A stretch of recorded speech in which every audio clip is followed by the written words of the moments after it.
जय हिंद, वंदे मातरम।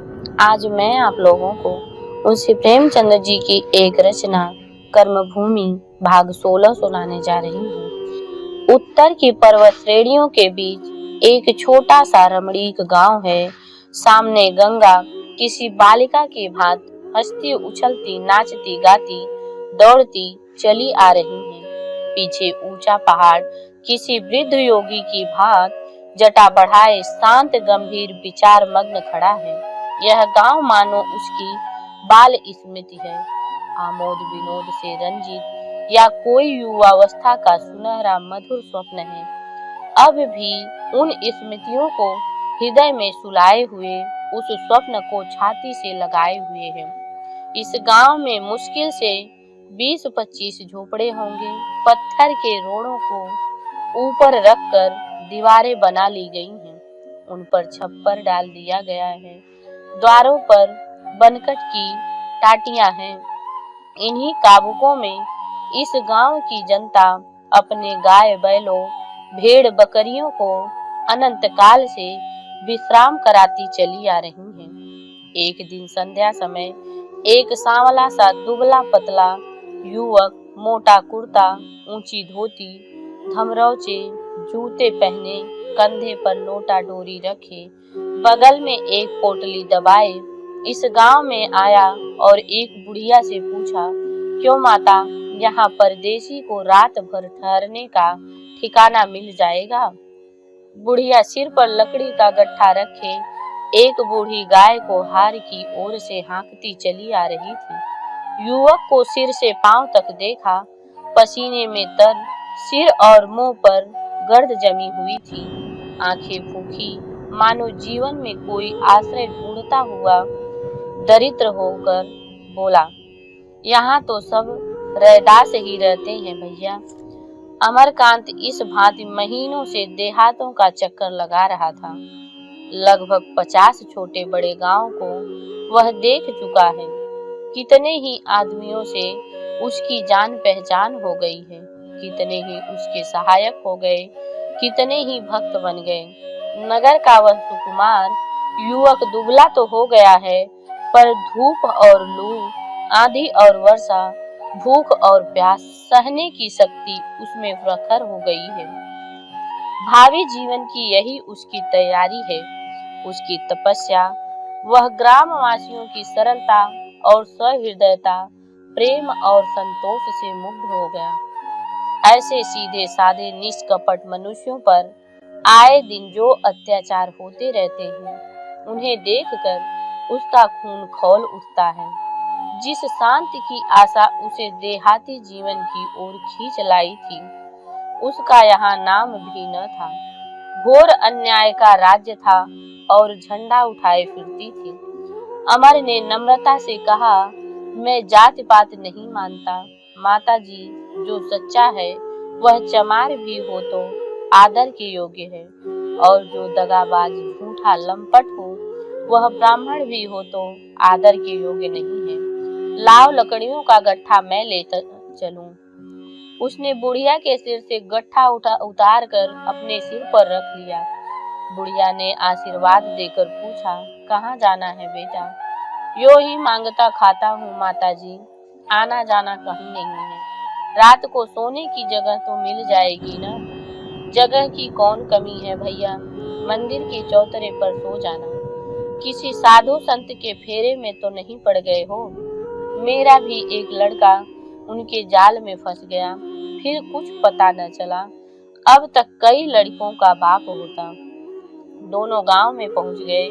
बुढ़िया ने अपनी झोपड़ी की टाटी खोलते हुए कहा, लाओ लकड़ी रख दो, यहाँ थक गए हो, थोड़ा सा दूध रखा है पी लो।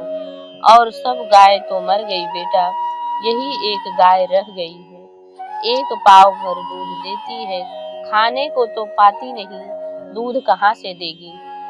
अमर ऐसे सरल स्नेह के प्रसाद को अस्वीकार नहीं कर सकता था। झोपड़ी में गया तो उसका हृदय कांप उठा, मानो दरिद्रता छाती पीट पीट कर रो रही हो, और हमारा उन्नत समाज विलास में मग्न है। उसे रहने को बंगला चाहिए, सवारी चेक को मोटर चाहिए, इस संसार को विध्वंस क्यों नहीं कर देते। बुढ़िया ने दूध एक पीतल के कटोरे में उड़ेल दिया और घड़ा उठाकर पानी लाने चली गई। अमर ने कहा, मैं खींच लाता हूँ माताजी, रस्सी तो कुएं पर होगी ना। नहीं बेटा, तुम कहाँ जाओगे पानी भरने, एक रात के लिए आए हो तो मैं तुमसे पानी भराऊंगी। बुढ़िया हाँ हाँ करती रह गई। अमरकांत घड़ा लिए कुएं पर पहुंच गया। बुढ़िया से न रहा गया, वह भी उसके पीछे पीछे गई। कुएं पर कई औरतें पानी खींच रही थीं। अमरकांत को देखकर एक युवती ने पूछा, कोई पहुने हो क्या सलोनी काकी। बुढ़िया हंसकर बोली, पहुने होते तो पानी भरने कैसे आते, घर भी ऐसे पहुने आते हैं। युवती ने तिरछी आंखों से अमर को देखकर कहा, हमारे पहुने तो अपने हाथ से पानी भी नहीं पीते। काकी, ऐसे भोले भाले पहुने को मैं अपने घर ले जाऊंगी। अमरकांत का कलेजा धक से हो गया। वह युवती वही मुन्नी थी जो खून के मुकदमे से बरी हो गई थी। वह अब उतनी दुबली, उतनी चिंतित नहीं है। रूप माधुर्य और अंगों में विकास, मुख पर हास्य की मधुर छवि आ गई है। आनंद जीवन का तत्व है। वह अतीत की परवाह नहीं करती। पर शायद मुन्नी ने अमरकांत को नहीं पहचाना। उसकी सूरत इतनी बदल गई है। शहर का सुकुमार युवक देहात का मजदूर दूर हो गया है। अमर झेपते हुए कहा, मैं पहुना नहीं देवी, परदेसी हूँ। आज इस गांव में आ निकला, इस नाते सारे गांव का अतिथि हूँ। युवती ने मुस्कुराकर कहा, तब एक दो घड़ों से पिंड न छूटेगा, 200 घड़े भरने पड़ेंगे, नहीं तो बड़ा इधर बढ़ा दो। झूठ तो नहीं कहती काकी। उसने अमरकांत के हाथ से घड़ा ले लिया और चट फंदा लगा कुएं में डाल बात ही बात में घड़ा खींच लिया। अमरकांत घड़ा लेकर चला गया तो मुन्नी ने सलोनी से कहा, किसी भले घर के आदमी के लगते हो। काकी देखा कितना शर्माता था। मेरे यहाँ से अचार मंगवा लीजिए, आटा वाटा ना हो तो वो भी मंगवा लीजिए। सलोनी ने कहा, बाजरे का है, गेहूं कहाँ से लाती, तो मैं आटा लिए आती हूँ। नहीं चलो दे दो काकी, वहाँ काम धंधे में लग जाऊंगी तो छुट्टी नहीं मिलेगी। मुन्नी को 3 साल हुए। मुखिया का लड़का हरिद्वार से लाया था। एक सप्ताह से एक धर्मशाला के द्वार पर जीर्ण दशा में पड़ी थी। बड़े बड़े आदमी धर्मशाला में आते थे, सैकड़ों हजारों दान करते थे, पर इस दुखिया पर किसी को दया नहीं आती। वह चमार युवक जूता बेचने आता था, उसे उस पर दया आ गई। गाड़ी पर लाद कर घर लाया। दवा होने लगी। चौधरी बिगड़े, यह मुर्दा क्यों लाया है, पर युवक बराबर दौड़ धूप करता रहा। वहाँ डॉक्टर वैद्य कहाँ थे। भभूत और आशीर्वाद का भरोसा था। एक ओझे की तारीफ सुनी, मुर्दों को जिला देता है। रात को उसे बुलाने चला। चौधरी ने कहा, दिन होने दो तब जाना।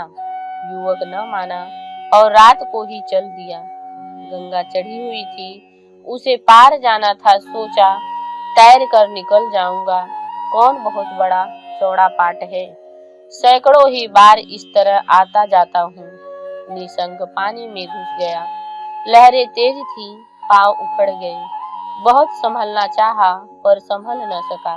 दूसरे दिन 2 कोस पर उसकी लाश मिली, एक चट्टान से चिमटी हुई थी। उसके मरते ही मुन्नी जी उठी और तब से यही है।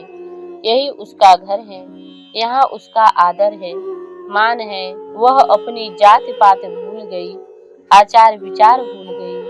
ऊंच जाति ठकुराई अछूतों के साथ अछूत बनकर आनंद पूर्वक रहने लगी। वह घर की मालकिन थी, बाहर का सारा काम वह करती।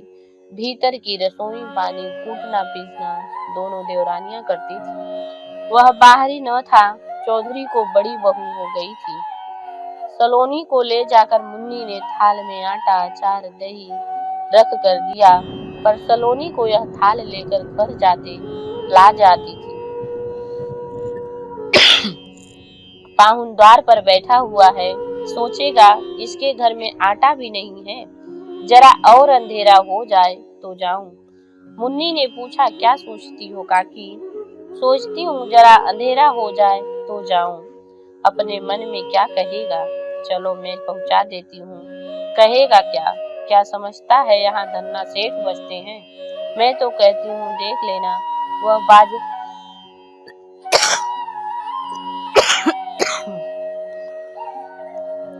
वह बाजरे की ही रोटियां खाएगा, गेहूं के छुएगा भी नहीं। दोनों पहुंची तो देखी अमरकांत द्वार पर झाड़ू लगा रहा है। महीनों से झाड़ू नहीं लगी थी। मालूम होता था उलझे बिखरे बालों पर कंघी कर दी गई है। सलोनी थाली लेकर जल्दी से भीतर चली गई। मुन्नी ने कहा, अगर ऐसा मेहमानी करोगे तो यहाँ से कभी नहीं जा पाओगे। उसने अमर के पास जाकर उसके हाथ से झाड़ू छीन ली। अमर ने कूड़े को पैरों से एक जगह बटोर कर रहा था। सफाई हो गई तो द्वार कैसा अच्छा लगने लगा। कल चले जाओगे तो यह बातें याद आएंगी। परदेशियों का क्या विश्वास, आज इधर कल उधर। मुन्नी के मुख पर उदासी छा गई। जब कभी इधर आना होगा तो तुम्हारे दर्शन करने अवश्य आऊंगा। ऐसा सुंदर गांव मैंने नहीं देखा। नदी, पहाड़, जंगल, इसकी भी छटा निराली है। जी चाहता है यहीं रह जाऊं और कहीं जाने का नाम न लूं। मुन्नी ने उत्सुकता से कहा, तो यहीं रह क्यों नहीं जाते? मगर फिर कुछ सोच कर बोली, तुम्हारे घर में और लोग भी तो होंगे, वह तुम्हें यहाँ क्यों रहने देंगे? मेरे घर में ऐसा कोई नहीं है जिसे मेरे मरने जीने की चिंता हो। मैं संसार में अकेला हूँ। मुन्नी आग्रह करके बोली, तो यहीं रह जाओ। कौन भाई हो तुम? यह तो मैं बिल्कुल भूल गया। भाभी जो बुलाकर प्रेम से एक रोटी खिला दे वही मेरा भाई है। तो कल मुझे आ लेने देना, ऐसा न हो चुपके से भाग जाओ। अमरकांत ने झोपड़ी में आकर देखा तो बुढ़िया चूल्हा जला रही थी। गीली लकड़ी, आग न जल रही थी। पोपले मुंह में ठठक भी न था। अमर को देखकर बोली, तुम यहाँ धुएं में क्यों आए हो? बेटा जाकर बाहर बैठो, चटाई उठा कर ले जाओ। अमर ने चूल्हे के पास जाकर कहा, तू हट जा, मैं आग जला देता हूँ। सलोनी ने स्नेह में कठोरता से कहा, तू बाहर क्यों नहीं जाता? मर्दों का इस तरह रसोई में घुसना अच्छा नहीं लगता। बुढ़िया डर रही थी कि कहीं अमरकांत दो प्रकार के आटे न देख ले। शायद वह उसे दिखाना नहीं चाहती थी। मैं भी गेहूं का आटा खाती हूँ। अमर यह रहस्य क्या जाने। बोला, अच्छा तो आटा निकाल दे, मैं गूंथ दूं। सलोनी ने हैरान होकर कहा, तू कैसा लड़का है भाई, बाहर जाकर क्यों नहीं बैठता? उसे वह दिन याद आए जब उसके बच्चे उसे अपने अम्मा अम्मा कहकर घेर लेते थे और वह उन्हें डांटती थी। उस उजड़े हुए घर में आज एक दिया जल रहा था। कल फिर वही अंधेरा हो जाएगा, वही सन्नाटा। इस युवक की ओर क्यों उसकी इतनी ममता हो रही थी? कौन जाने कहां से आया है, कहां जाएगा। पर यह जानते हुए भी अमर का सरल बालकों का निष्कपट व्यवहार, उसका बार बार घर में आना और हर एक काम करने को तैयार हो जाना उसकी भूखी मातृभावना को सींचता हुआ सा जान पड़ता था। मानो अपने ही सिधारे हुए बालकों की प्रतिध्वनि कहीं दूर से उसकी कानों में आ रही है। एक बालक लालटेन लिए कंधे पर एक दरी रखे आया और दोनों चीजें उसके पास रखकर बैठ गया। अमर ने पूछा, दरी कहाँ से लाए? काकी ने तुम्हारे लिए भेजी है, वह काकी जो अभी आई थी। अमर ने प्यार से उसके सिर पर हाथ फेर कर कहा, अच्छा तुम उनके भतीजे हो, तुम्हारी काकी कभी तुम्हें मारती तो नहीं? बालक सिर हिलाकर बोला, कभी नहीं, वह तो हमें खिलाती है, दुर्जन को नहीं खिलाती, वह बड़ा बदमाश है। अमर ने मुस्कुरा कर कहा, कहाँ पढ़ने जाते हो? बालक ने नीचे का होठ सिकोड़ कर कहा, कहाँ जाएं, हमें कौन पढ़ाए, मदरसे में कोई जाने तो देता नहीं। एक दिन दादा दोनों को लेकर गए थे, पंडित जी ने नाम लिख लिया पर हमें सबसे अलग बैठाते थे। सब लड़के हमें चमार चमार कहकर चिढ़ाते थे। दादा ने नाम कटवा दिया। अमर की इच्छा हुई चौधरी से जाकर मिले। कोई स्वाभिमानी आदमी मालूम होता है। पूछो तुम्हारे दादा क्या कर रहे हैं? बालक ने लालटेन से खेलते हुए कहा, बोतल लिए बैठे हैं, भुने चने धरे हैं, बस अभी बक झक करेंगे, खूब चिल्लाएंगे, किसी को मारेंगे, किसी को गालियां देंगे, दिन भर कुछ न कुछ बोलते हैं। जहाँ बोतल चढ़ाई कि बक बक चालू। अमर ने इस वक्त उनसे मिलना उचित न समझा। सलोनी ने पुकारा, भैया रोटी तैयार है, आओ गरम गरम खा लो। अमरकांत ने हाथ मुंह धोया और अंदर पहुंचा। पीतल की थाली में रोटियां थी, पथरी में दही, पत्ते में अचार, लोटे में पानी रखा हुआ था। थाली पर बैठकर बोला, तुम भी क्यों नहीं खाती? तुम खा लो बेटा, फिर मैं खा लूंगी। नहीं, मैं यह नहीं मानूंगा, मेरे साथ खाओ। रसोई जूठी हो जाएगी कि नहीं, हो जाने दो, मैं तो खाने वाला हूँ। रसोई में भगवान रहते हैं, उसे जूठी नहीं करनी चाहिए, तो मैं भी बैठा रहूंगा। भाई तू बड़ा खराब लड़का है। रसोई में दूसरी थाली कहाँ से? सलोनी ने हाथ में बाजरे की रोटियां ली और रसोई के बाहर निकल आई। अमर ने बाजरे की रोटियां देख ली, बोला, यह न होगा काकी, मुझे तो यह फुलके दे दिए, आप मजेदार रोटियां उड़ा रही हैं। तू क्या बाजरे को रोटियां खाएगा? बेटा एक दिन के लिए आ पड़ा तो बाजरे की रोटियां खिलाऊं? मैं तो मेहमान नहीं हूँ, यही समझ लो कि तुम्हारा खोया हुआ बालक आ गया। पहले दिन उस लड़के की भी मेहमानी की जाती है, मैं तुम्हारी क्या मेहमानी करूंगी बेटा? रूखी रोटियां भी कोई मेहमानी न है, न दारू न शिकार। मैं तो दारू शिकार छूता भी नहीं काकी। अमरकांत ने बाजरे की रोटियों के लिए ज्यादा आग्रह न किया। बुढ़िया को दुख होता। दोनों खाने लगे। बुढ़िया एक बात सुनकर बोली, इस उम्र में तो भगतई नहीं अच्छी लगती बेटा, यही तो खाने पीने के दिन है, भगताई के लिए तो बुढ़ापा है ही। भगत नहीं हूँ काकी, मेरा मन नहीं चाहता, माँ बाप भगाते रहते होंगे। वह दोनों जने भगते थे, अभी दोनों हैं ना। अम्मा तो मर गई, दादा और उनसे मेरी नहीं पड़ती, तो घर से रूठ कर आए हो। एक बात पर दादा से कहा सुनी हो गई, मैं चला आया। घर वालों तो हैं, हाँ वह भी है, बेचारी रो रो कर मर रही होगी। कभी चिट्ठी पत्री लिखे हो? उसे भी मेरी परवाह नहीं काकी, बड़े घर की लड़की है, अपने भोग विलास में मग्न रहती है। मैं कहता हूँ चल किसी गांव में खेती बाड़ी करे, उसे शहर अच्छा लगता है। अमरकांत भोजन कर चुका है तो अपनी थाली उठा ली और बाहर आकर मांजने लगा। सलोनी भी पीछे पीछे आकर बोली, तुम्हारी थाली मैं मांज देती हूँ, छोटी हो जाऊंगी। अमर ने हंसकर कहा, तो क्या मैं अपनी थाली मांज कर छोटा हो जाऊंगा? यह तो अच्छा नहीं लगता कि एक दिन के लिए कोई आए तो थाली मांजने लगे। अपने मन में सोचते होंगे, कहाँ इस भिखारिन के यहाँ ठहरा। अमरकांत के दिल पर चोट न लगे, इसलिए वह मुस्कुराई। अमर ने मुग्ध होकर कहा, भिखारिन के सरल पवित्र स्नेह में जो सुख मिला, वह माता की गोद के सिवा और कहीं नहीं मिल सकता था।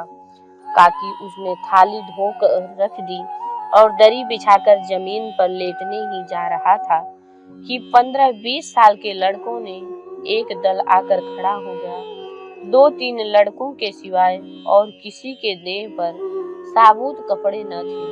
अमरकांत कौतूहल से उठ बैठा, मानो कोई तमाशा होने वाला है। जो बालक अभी दरी लेकर आया था आगे बढ़कर बोला, इतने लड़के हैं हमारे गांव में, 2-3 लड़के नहीं आए, कहते थे वह कान काट लेंगे।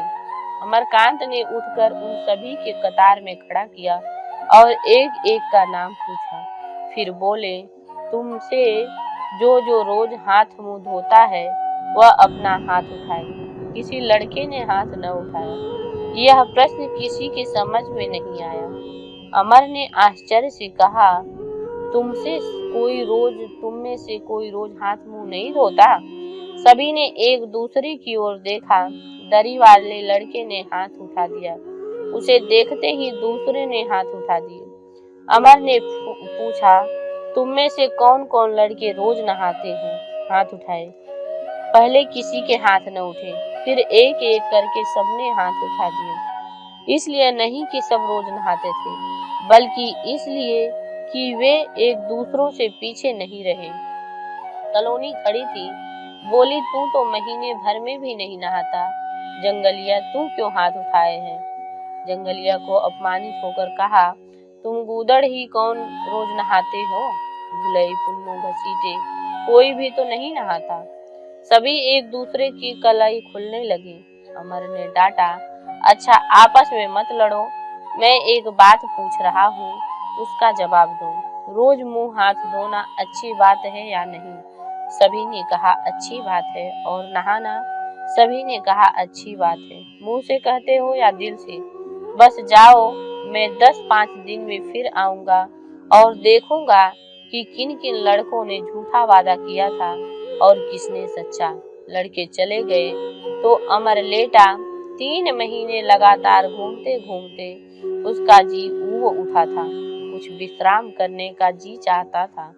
क्यों न वह इसी गांव में टिक जाए, यहाँ उसे कौन जानता है। यही उसका छोटा सा घर बन गया। सकीना उस घर में आ गई, गाय बैल और अंत में नींद भी आ गई। जय हिंद, जय भारत। अगले भाग में हम आपसे